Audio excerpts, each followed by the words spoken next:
उद्धव कहते हैं कि मान लीजिए मैंने सब कुछ त्याग दिया, मैं बैरागी हो गया, तो बैरागी के लक्षण क्या होते हैं? संत होता कौन है? संत कहते किसे हैं? तो भगवान कहते हैं कि यही प्रश्न हमारे पूर्वज यदु महाराज ने दत्तात्रेय जी से किया था। एक बार यदु जी जंगल में भ्रमण कर रहे थे, तो एक वृक्ष के नीचे दत्तात्रेय जी महाराज बैठे हुए थे, विराजमान थे। जाकर के प्रणाम किया और कहते हैं कि महाराज बड़ा मोटा ताजा शरीर है आपका, क्या खाते हो? दूर दूर तक तो कोई गांव भी नजर नहीं आता, आपके शिष्य भी नहीं है, पेट कैसे पलता है? आप कहोगे कि आप संत हो, आप त्यागी हो, आप वैरागी हो, तो आप कैसे संत हो गए? आप कैसे त्यागी हो गए? आप कैसे वैरागी हुए? मैं क्यों नहीं हुआ? और आप में ये लक्षण आए कहाँ से? मुझ में क्यों नहीं आए? मैं क्यों नहीं बन सकता? अब यदि अभी सांसारिक जीव होता तो क्रोध करने लगता, लेकिन दत्तात्रेय महाराज भगवान के 24 अवतारों में से एक हैं। प्रश्न सुन करके प्रसन्न है क्या? मुस्कुरा रहे हैं और कह रहे हैं कि राजन, मैंने अपने जीवन में 24 गुरु, महाराज मैंने शिक्षा गुरु 24 बनाए हैं। पृथ्वी वायु आकाश मापो अग्निस चंद्रमा रवि कपोतो जगरह सिंधु पतंगो मधुकृद गजः मधुहा हरिणो मीनः पिंगला कुरुरोर्भकः कुमारी सर्कृत सर्प ऊर्ध्नाभि सुपे शुक्रकृत। मेरे जीवन का पहला गुरु है पृथ्वी। पृथ्वी कैसी होती है? सहनशील। एक संत के लक्षण कैसे होनी चाहिए? उसे सहनशील होना चाहिए। एक गुरु को कैसा होना चाहिए? सहनशील होना चाहिए। पृथ्वी में आप शुभ कार्य भी करते हो, अशुभ कार्य भी करते हो, धर्म भी करते हो, अधर्म भी करते हो, लेकिन ये सहती रहती है, सहती रहती है।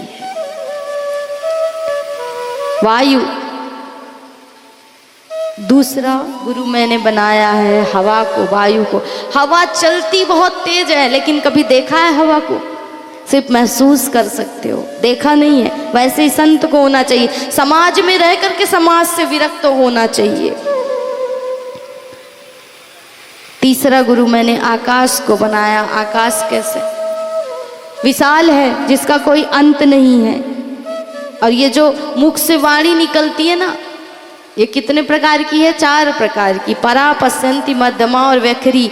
इस वाणी को जो बिखेर रहा है वो कौन है? आकाश ही है। आकाश ही उसे मार्ग दे रहा है। तो उसी प्रकार गुरु को होना चाहिए, मार्ग बताने वाला। चौथा गुरु मैंने जल को बनाया। जल कैसा?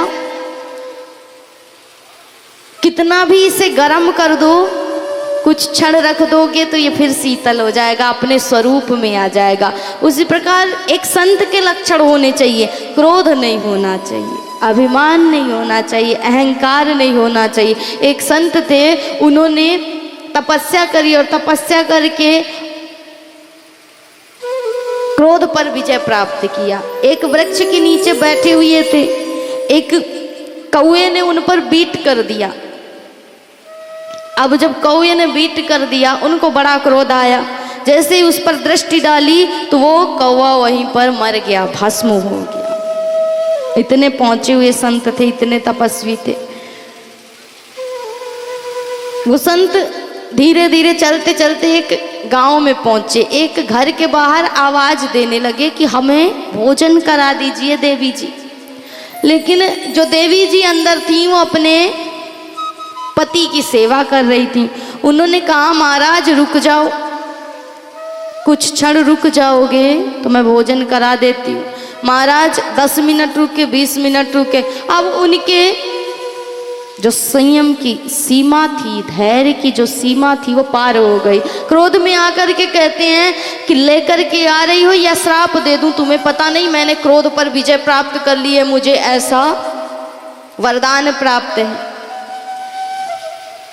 वो देवी कहती हैं कि महाराज मैं वो कौवा नहीं हूँ जिसे जला करके तुम अभी आ रहे हो वन में। महाराज की भी बुद्धि महाराज चक्कर खा गई। सोच रहे हैं मैंने जलाया यहाँ से कोसों मील दूर, और इस नारी को कैसे पता चला।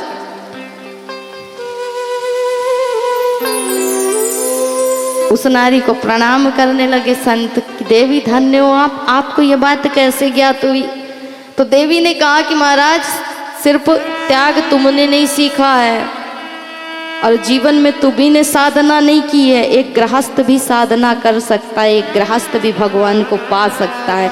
यदि तुमने साधना करके सोचा कि क्रोध पर विजय प्राप्त कर ली मैंने, और क्रोध में आकर के एक कौवे को मार डाला, तो तुम सोचते हो कि हमने नहीं की। हमने भी पतिव्रत धर्म का इतना पालन किया है, इतनी भगवान की साधना की है गृहस्थ में रहते हुए, कि हम भी जानते हैं कि क्रोध पर विजय प्राप्त करना किसे कहते हैं।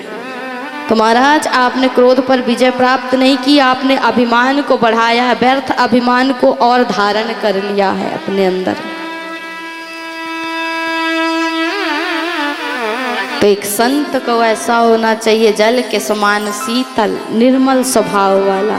पांचवा गुरु मैंने अग्नि को बनाया। अग्नि कैसी? धैर्यवान। इस पर आप अच्छे कार्य भी करते हो, बुरे कार्य भी करते हो। यज्ञ भी करोगे तो हवन अग्नि में करोगे, अंतिम संस्कार करोगे तो अग्नि से ही करोगे। इसलिए अच्छे कार्य भी होते हैं, बुरे कार्य भी होते हैं। तो एक संत का जीवन भी ऐसा होना चाहिए। अच्छा बुरा समय आता है, धैर्यवान बन के रहना चाहिए।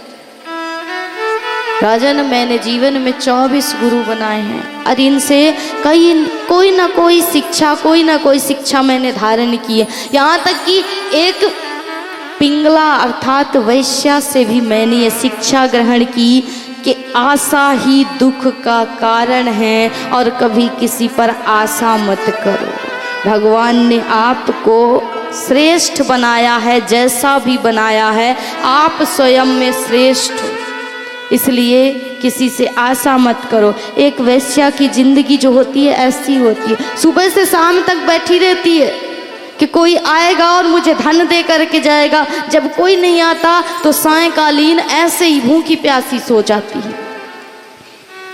फिर अंत में सोचती है कि क्या पाया जीवन में, सब कुछ खो दिया।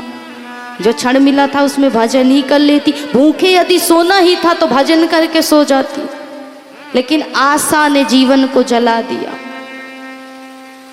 तो राजन इस प्रकार मैंने जीवन में किसी ना किसी से कोई ना कोई शिक्षा ली है, और यदि तुम इस मार्ग पर चलते हो तो वैरागी संत बनने में कोई कमी नहीं है, कोई बाधा नहीं है।